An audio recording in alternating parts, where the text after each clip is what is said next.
Ó, hoje vai ser bom. Não que os outros dias não tenham sido bons, mas hoje vai ser muito massa. A gente vai começar uma introdução. A gente vai começar, ó, sabe, a primeira mexida aqui, ó, da tua redação, tá sentindo aí no seu ventre? Pois é, hoje você vai começar a sentir as contrações da sua redação, porque a gente vai para um parágrafo muito importante, que é o parágrafo de introdução, tá certo?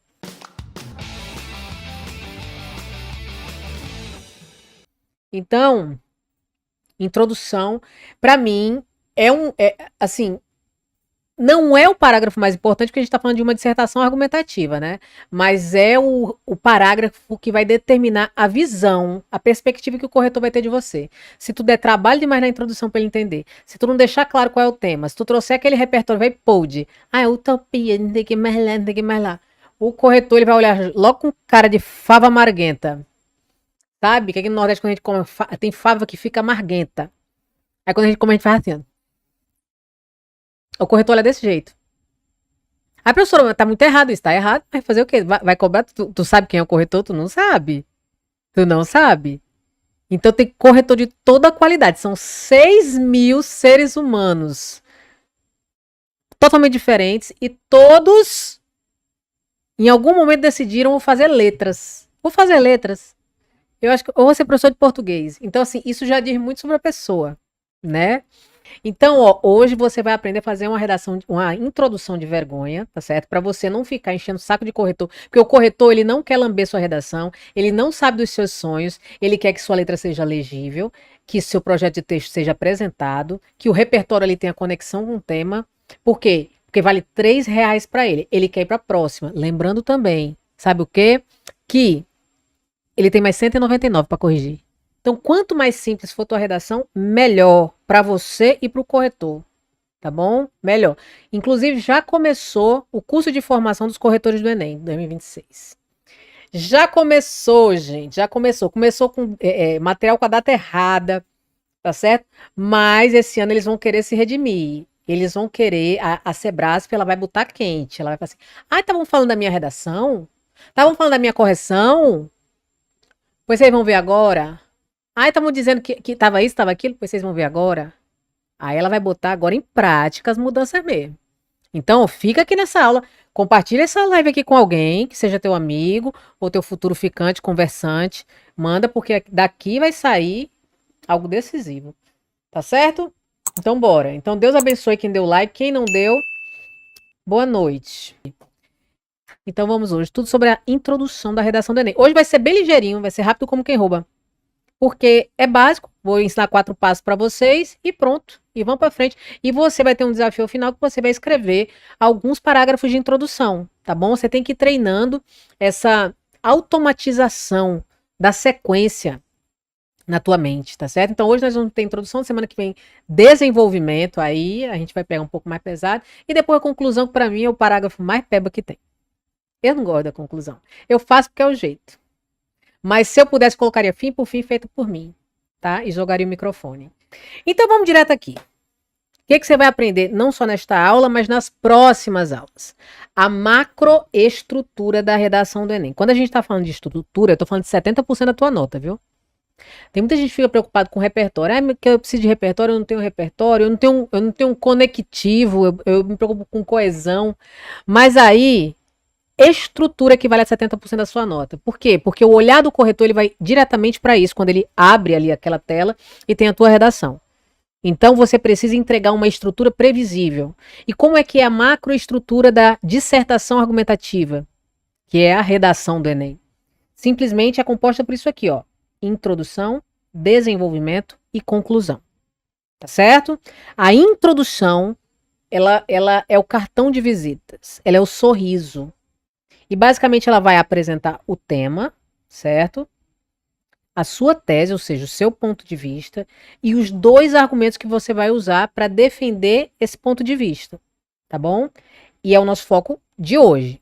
Na semana que vem a gente vai para o desenvolvimento, que é onde muita gente trava também, que cada parágrafo vai aprofundar um dos argumentos apresentados na introdução, e aí você vai explicar, comprovar e analisar as suas ideias. Muita gente pensa que é complexo, que é impossível de fazer um bom desenvolvimento. Não é. Tem passo a passo também. E a conclusão? A conclusão, no caso da dissertação argumentativa do Enem, ela vai exigir de você uma proposta de intervenção. Por quê? Porque ao longo do seu texto você problematizou um tema. Você disse, ó, esse tema aqui, esse problema aqui existe. As principais causas desse problema são A e B. Então, como você falou que os problemas são A e B, lá na conclusão você vai simplesmente colocar o quê? O que eu sugiro como solução para A e para B? Então, isso tem que estar muito conectadozinho. E teve mudanças também na conclusão, né, na competência 5, que a gente vai falar sobre isso na aula. Ela vai retomar a tese, vai apresentar a proposta de intervenção, uma solução detalhada para o problema discutido, respeitando os direitos humanos. Eu vou falar também sobre essa questão dos direitos humanos, que muita gente zera a competência 5 porque não sabe que está ferindo direitos humanos. Ferir direitos humanos não é só mandar alguém virar estampa de camiseta, não.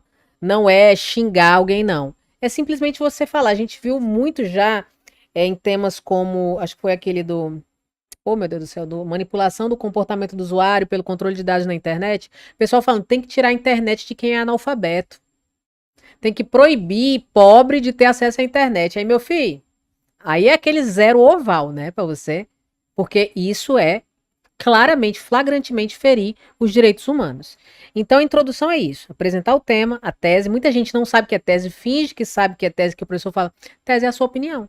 Aí você fica, ah, tá. Ah, agora eu entendi. Entendeu nada. Entendeu nada. Tá mais perdido do que crente no show da Anitta, né? Então, olha só. Ah, como eu estava falando, no caso da redação do Enem, é exigida essa proposta de intervenção lá na conclusão. Mas há outros vestibulares que trazem também a dissertação, que pedem a dissertação argumentativa, mas que não pedem para você trazer uma solução, tá? Inclusive, gente, solução não é bem o nome, né? Até 2016 era chamado de solução, agora é proposta de intervenção. Intervenção é fazer uma cosquinha no problema só. Não é tu que vai resolver. E algumas informações extremamente importantes. Não há um número mínimo ou máximo de linhas para introdução. Aí aqui eu coloquei entre 7 e 9, mas eu tenho certeza que vocês escrevem em menos, mas eu vou colocar isso aqui, ó, no máximo, tá certo? Eu sou uma pessoa que se empolga na introdução. Por isso que eu preciso fazer rascunho, que se deixar, o meu texto é uma introdução, porque eu quero contextualizar, eu quero explicar sobre o que eu tô falando, tá certo? Então, fica ali nas 7 linhas. Professora, eu gosto de fazer menor, 6 linhas, tranquilo. Contanto que você tenha todos os elementos obrigatórios, tá massa, ok? Não há necessidade de elemento coesivo no início do parágrafo introdutório. Você não precisa colocar atualmente. Você não precisa colocar no princípio. Tem muita gente que faz isso. Nos dias atuais, você não precisa. Você vai começar com um repertório contextualizador, então você não precisa trazer esse elemento coesivo. Essa dica, que essa informação, que não é dica não, isso é uma informação, uma orientação, é a mais importante. Mencione todas as palavras-chave da proposta já na introdução. Todas. Aqui na marca-texto, a gente tem um critério para avaliar tangenciamento ao tema, abordagem total do tema, que é identificar se em todos os parágrafos, no caso são 4, né? Se em todos os parágrafos há menção a todas as palavras-chave do tema. Então, é caminhos. Eu quero caminhos em todos os parágrafos. Pode ser sinônimo, gente. Pode ser ações, medidas, alternativas. Mas eu preciso uma menção daquilo em todos os parágrafos. Porque a gente tem ali uma penalização gradual para isso, tá? Nós somos mais rigorosos que o Enem, porque é preciso. A gente prepara você para o corretor mais criterioso e para o corretor mais sem futuro que existe. Então, mencione todas as palavras-chave. Às vezes você não sabe por que, por exemplo, você perdeu pontos ali na C2, tá? Porque muitas vezes você não abordou. Você não abordou. Alguma coisa estava faltando. E apresente todo o seu projeto de texto. Isso aqui é uma coisa que irrita muito o corretor. Quando a pessoa não coloca o projeto de texto, por exemplo, ela não coloca os argumentos, por exemplo. É obrigatório, professora? Não é obrigatório, teoricamente. Só que são pessoas que estão corrigindo a sua redação, como eu falo. E cada corretor, ele tem o seu jeitinho específico, seu jeitinho peculiar. Então, ele vai levar para a correção esse jeitinho dele também. O que ele considera e o que ele não considera. Porque, de certa forma, a correção do Enem deixa isso um pouco mais aberto para o corretor. Ela não exige, ó, com 5 desvios você tira ponto da C4. Não, ela deixa aberto, são critérios bem subjetivos até, tá bom? Então, apresente tudo bonitinho na introdução e cumpra respectivamente, que você vai ver que você vai agradar ao máximo de corretores. E aí, o repertório da introdução. Eu falei nos nossos stories que, para mim, se tornou um dos mais importantes depois das mudanças que ocorreram, tá? Por quê? Porque é ali que o corretor vai determinar a perspectiva que ele tem da sua redação, do seu texto. Então, se o seu repertório da introdução ele não se conecta imediatamente com o tema, com o núcleo temático, vai dar ruim para você. Então, ó, o repertório da introdução é o mais simples para o corretor avaliar. Por quê? Porque a constatação da conexão entre repertório e tema é quase automática. Então, se a gente tem um tema sobre algo relacionado à saúde, você coloca Dr. Drauzio Varella, o corretor imediatamente fala, Drauzio Varella é médico, saúde, beleza. Agora, se o tema é sobre saúde e você traz lá, no meio do caminho tinha uma pedra. O poema de Carlos Drummond de Andrade fala sobre os problemas da atualidade relacionados à saúde. Mentira, não fala. Então, o seu repertório da introdução, ele precisa ser, assim, incontestavelmente. Uma criança tem que falar, isso aqui tem a ver com o tema. Tá certo? Essa conexão automática. E é o parágrafo mais fácil de você perder 80 pontos por repertório forçado ou repertório de bolso. Que é aquele repertório que ele é, de alguma forma, decorativo. Ele é fruto de quê? De modelo pronto. E você imagine o tanto de modelo pronto que os corretores de redação desse Brasil já não receberam. Imagina o tanto de vezes que ele já... eu vejo de vez em quando, pessoal, esse é o meu modelo pronto, que serve para todos os temas. Aí, quem é que vê isso também? Um monte de corretor. E se esse repertório, esse modelo, toda essa coringada aí, se ela tiver ampla circulação na internet, meu amor, aí lascou-se. Eles estão combatendo isso, que isso pega mal para eles, tá bom? Então faz o seguinte, pega o seu modelinho pronto, que você tá em PDF, imprima e rasgue. Depois delete, vai lá na lixeira, delete também. Porque tá assim de gente que chega aqui na Marca Texto falando assim, ó, eu usei isso aqui, eu tô com raiva dessa pessoa aqui, porque ela disse que daria certo e eu tirei 700 e pouco.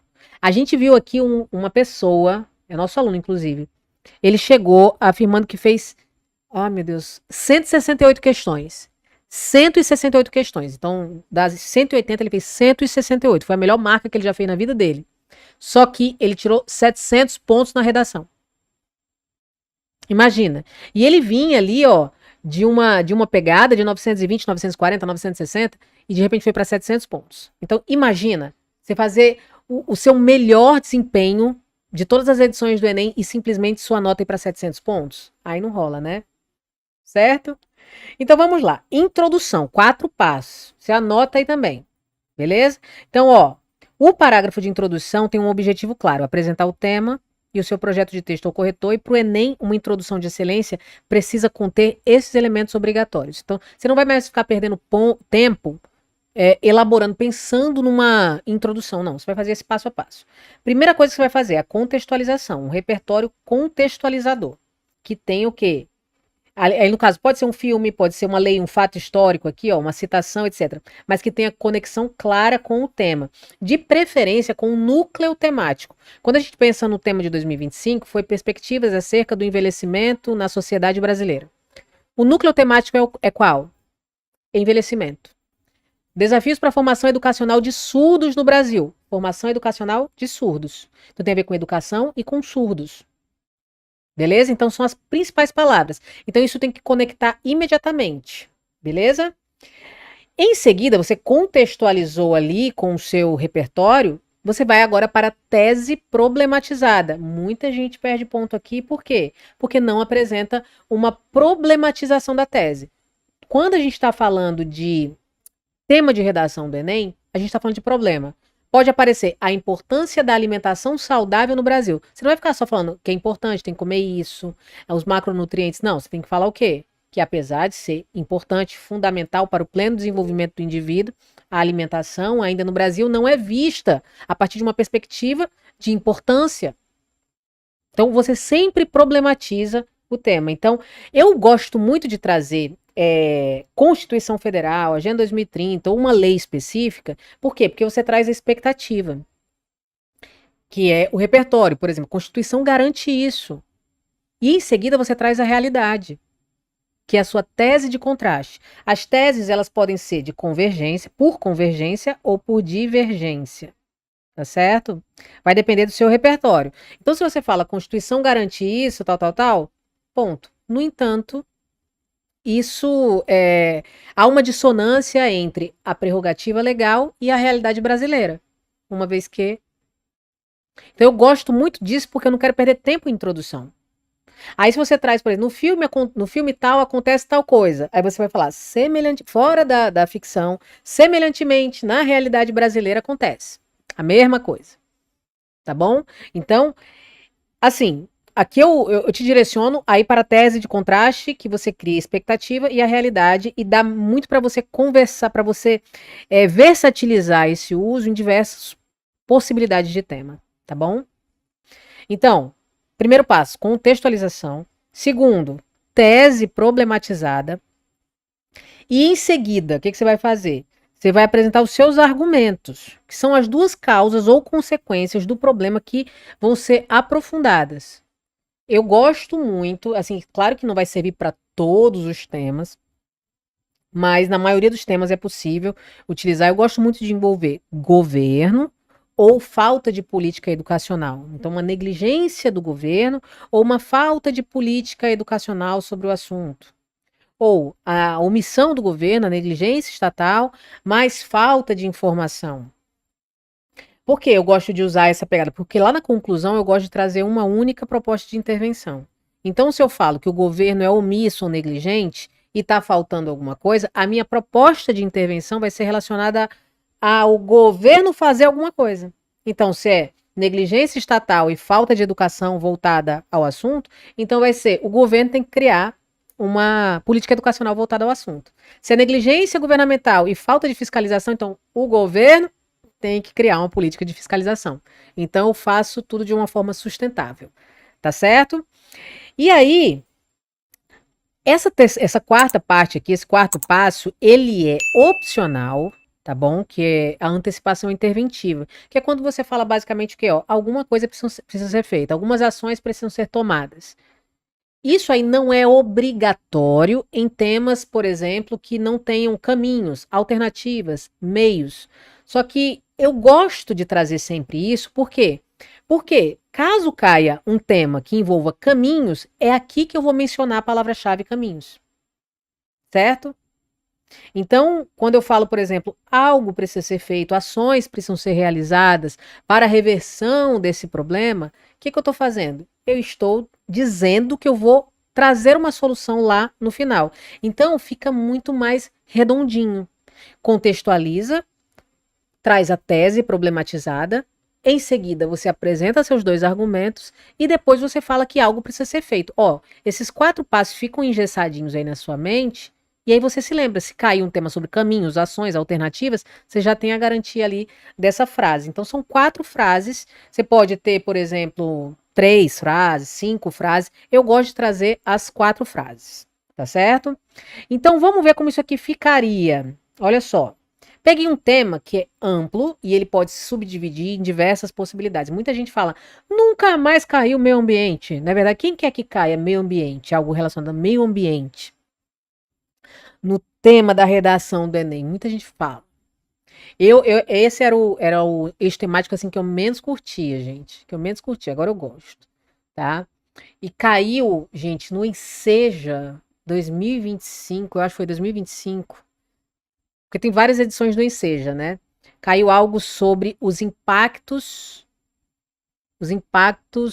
das. Ai, gente, os impactos da degradação ambiental na saúde dos brasileiros. Esse tema é bom, mas já caiu.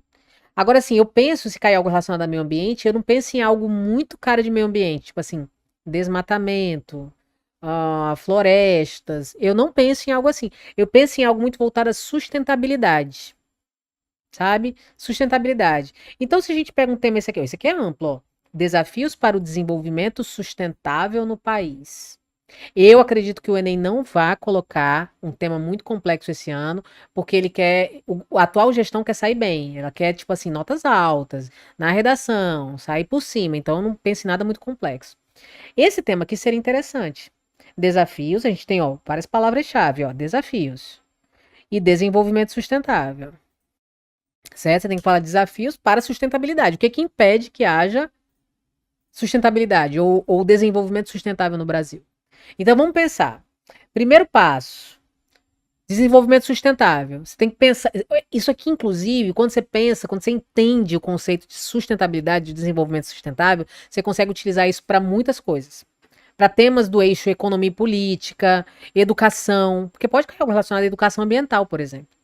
Então, o desenvolvimento sustentável, como é que a gente entende isso aqui? Olha só. É um modelo de progresso que atende às necessidades do homem no presente, sem comprometer a capacidade das gerações futuras de suprirem suas próprias necessidades.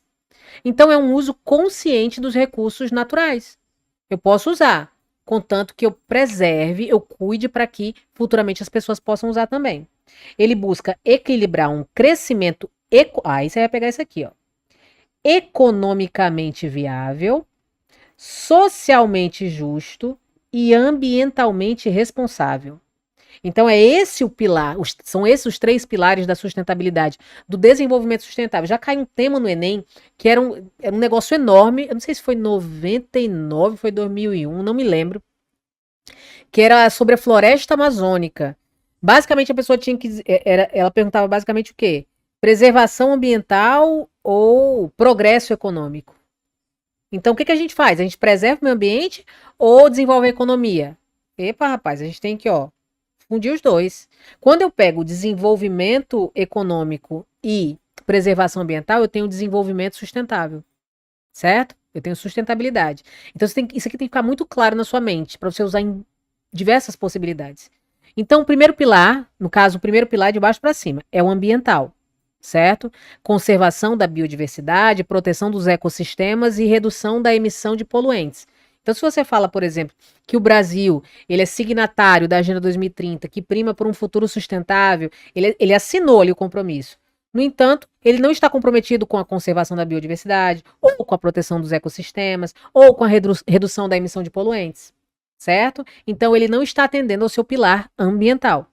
O pilar social fala sobre erradicação da pobreza, redução das desigualdades e garantia de qualidade de vida para todos. Você pensa aí numa empresa que a gente vê muito na mídia, né, que tem essa pegada de sustentabilidade, é a Natura.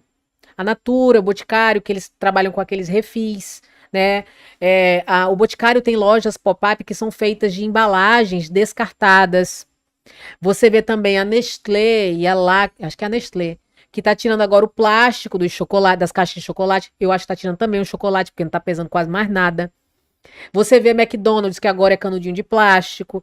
Ah, professora, mas isso aí são coisinhas pequeninas, só que isso serve como exemplo, como REC, para sua redação. Tá? Eu vou falar sobre os repertórios concretos para vocês na próxima aula. É muito importante que você tenha essas sacadas. Aí, se você pensa, por exemplo, numa empresa que não atende a esses pilares, tem a Petrobras. A Petrobras está entre as 20 empresas mais poluentes do mundo. Aí, se você pensa, por exemplo, você viu um tempo atrás a XP Investimentos. Ela é uma empresa que não primava a diversidade, esse pilar social aqui, ó. Porque tiraram uma foto lá da galera dos colaboradores, só tinha homem branco com aquela jaqueta puffer Faria Limer. Você não via um homem negro, uma mulher, sabe? E aí isso pegou pesado para eles. Por quê? Porque isso fere o pilar social, tá certo? Que tem a ver com governança também, a diversidade. E o pilar econômico é o crescimento viável, uso racional de recursos e inovação tecnológica sem esgotar a natureza. Então vamos lá, olha o que eu trouxe. Olha o que eu trouxe para vocês. Desafios para o desenvolvimento sustentável no país. O que que eu vou usar? Eu vou ficar perdendo meu tempo. Tem mais 90 questões para responder. Tem um simulado, tem um gabarito para preencher. Tem um fiscal olhando para minha cara. E o tempo correndo. Então eu vou pegar a Constituição Federal aqui, ó. Versátil. É que nem aquele pretinho básico que a gente vai para enterro, formatura, casamento, batizado. E o que que o artigo 225 da Constituição afirma? Professora, se eu não lembrar o artigo, não coloque. Diga que está na Constituição. O artigo 225 da Constituição Federal de 1988 estabelece que todos têm direito ao meio ambiente ecologicamente equilibrado, impondo, poder público, é com P minúsculo, poder público. Então, olha como conecta. Isso aqui não é ainda a transcrição para o parágrafo de introdução, tá certo? Isso aqui é o que é a transcrição de como está na Constituição. Então, estabelece que todos têm direito ao meio ambiente ecologicamente equilibrado. Então, sustentabilidade, desenvolvimento sustentável já conecta com meio ambiente ecologicamente equilibrado. Impondo ao poder público e à coletividade o dever de defendê-lo e preservá-lo para as presentes e futuras gerações. Aqui, quando eu falei futuras gerações, aí eu peguei, porque eu tenho que usar e garantir que meus irmãozinhos vão ter também lá no futuro. Então, casou com sustentabilidade. Beleza? Então, tem que haver uma ancoragem com o núcleo temático. Qual é o núcleo temático? Desenvolvimento sustentável. Tá certo? Então, vamos ver como é que ele ficaria. Eu peguei aquilo e trouxe para cá. Ficou assim. A Constituição Federal estabelece a defesa do meio ambiente como dever do poder público e da coletividade. Coletividade. É vidade, né, gente? Então, eu já falo aqui, Constituição Federal estabelece defesa do meio ambiente, do poder público, como dever do poder público e da coletividade. Então, isso aqui já casa com isso aqui. Visando a sua preservação para as presentes e futuras gerações. Aqui, corretor nem vai poder falar, isso aqui é repertório de bolso. Não, o que ele está falando aqui claramente, escancaradamente sobre desenvolvimento sustentável. Tá? É preservação para as presentes e futuras gerações. E eu ainda digo o quê? Que cabe ao poder público e à coletividade.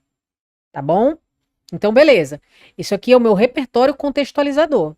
Já meti meu do artigo 225 aí da Constituição Federal e pronto. Mantive aí uma conexão com as palavras-chave, porque quando eu falo presentes e futuras gerações, estou falando de sustentabilidade. Em seguida, eu vou problematizar a minha tese. Problematizar. E vai ser uma tese de contraste, porque a Constituição garante tal coisa, que é dever do poder público da sociedade garantir o meio ambiente ecologicamente equilibrado. Então, brasileiro vai falar o quê? Contudo, todavia, no entanto, entretanto. Porque depois do contudo eu já garanto o quê? Tese de contraste. Então, você não é... O que é tese? É o que vem depois do contudo, meu amor. Tá? Então, contudo, a efetivação desse princípio, se você só menciona o seu repertório e não o retoma, vai dar ruim. Vai virar improdutividade de repertório, tá certo? Um repertório que não é... corre risco até de você se tornar um repertório de bolso. Então, quando eu falo desse princípio, de quem que eu estou falando? Da Constituição Federal de 88. Dessa prerrogativa, desse princípio, tá bom? Então, contudo, a efetivação desse princípio é obstaculizada, eu gosto dessa palavra, obstaculizada, por entraves que dificultam a conciliação entre crescimento econômico, proteção ambiental e bem-estar social no Brasil. Certo? O que é isso aqui? 3 pilares da sustentabilidade. Então, contudo, tese de contraste, a efetivação desse princípio é obstaculizado, por quê? Porque há entraves que dificultam a conciliação entre crescimento econômico, proteção ambiental e bem-estar social no Brasil. O que é isso? Os 3 pilares do desenvolvimento sustentável. Então tá tudo amarrado, tá tudo conectado. Tô falando de desenvolvimento sustentável, certo? Então beleza, só voltando, contextualização com o repertório, trouxe Constituição Federal mencionando claramente desenvolvimento sustentável. Minha tese problematizada, uma tese de contraste, que também retoma o meu repertório, tá aqui, retomadinho. E aí eu ainda menciono palavra-chave aqui, porque isso aqui são os 3 pilares da sustentabilidade, certo? Então tá em casa, tá tudo em casa. E agora eu vou para onde? Eu vou selecionar os argumentos primeiro, porque assim, quais são os entraves que dificultam a conciliação, o desenvolvimento sustentável? Eu selecionei aqui 2, tá? Os 2 desafios que inviabilizam o desenvolvimento sustentável. Eu gosto de colocar a culpa no governo, que a culpa é, como diz Homer Simpson, A culpa é minha e eu coloco em quem eu quiser. Então eu coloco no governo. Qual? Derna de 1.500 para cá, qualquer governo. Então olha só, em vez de eu falar negligência governamental, posso continuar falando, mas eu tô gostando muito de usar isso aqui, ó, ausência de políticas intersetoriais, tá? Por exemplo, se a gente pensa em meio ambiente, a gente, em qualquer setor social, a gente vê essa falta de políticas intersetoriais, ou seja, entre os setores, tá? Então, se eu penso, por exemplo, no planejamento urbano e nas políticas de mobilidade, se eu penso nas cidades, como é que é o planejamento urbano dessas cidades? E aí esse planejamento urbano, ele tem a ver também com política de mobilidade? Não, geralmente nas cidades não. O que isso provoca? Por exemplo, em grandes metrópoles, é a predominância do carro individual, que é extremamente poluente. Se eu penso, por exemplo, em política, em combater as drogas, por exemplo, eu vou ficar só, não, tem que combater, tem que aprender, tem que prender traficante. Será que é só isso? Será que eu não preciso também vir com uma política educacional, uma política de segurança? Então, isso aqui são políticas intersetoriais, tá? E é uma forma de você trazer essa inovação para a sua redação. Então, a ausência de políticas intersetoriais e o descaso da iniciativa privada. Então, olha só, a iniciativa privada está fazendo alguma coisa? A penalização, eu vou trazer um dado para vocês na próxima aula, que inclusive quem já é aluno, esse dado está lá na aula do eixo temático meio ambiente, tá? Que acho que cerca de 70% das empresas brasileiras não têm políticas de sustentabilidade. E aí, isso é um reflexo muito da nossa sociedade também. A nossa sociedade, mais de 70% dos brasileiros sabem pouco ou nada sobre coleta seletiva, sobre reciclagem, sobre separação de lixo. Isso aí é um dado do Banco Mundial, certo? Então, você ter esses dados, isso é muito versátil. A gente não tem, por exemplo, a educação ambiental como primazia na nossa sociedade. Então, isso aqui vão ser meus dois desafios, meus dois argumentos.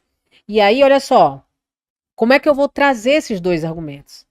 Essa dissonância, mais uma vez eu vou retomar aqui meu repertório. Ó. Essa dissonância entre a previsão constitucional, aqui mais uma vez meu repertório, CF 88. Então, essa dissonância, essa diferença, esse chiado, esse ruído, distância entre a previsão constitucional e a realidade, porque eu trouxe repertório, realidade, então isso revelou uma dissonância, descortina, ou seja, revela o meu argumento 1, ausência de políticas intersetoriais e o descaso da iniciativa privada, como desafios à consolidação do desenvolvimento sustentável no país. Certo? Parece estar muito grande, mas não, aumentei a letra aqui, isso cabe perfeitamente. Então, por que muita gente está perdendo ponto já na introdução? Porque não retoma o repertório, né? Aqui você está vendo, ó, previsão constitucional.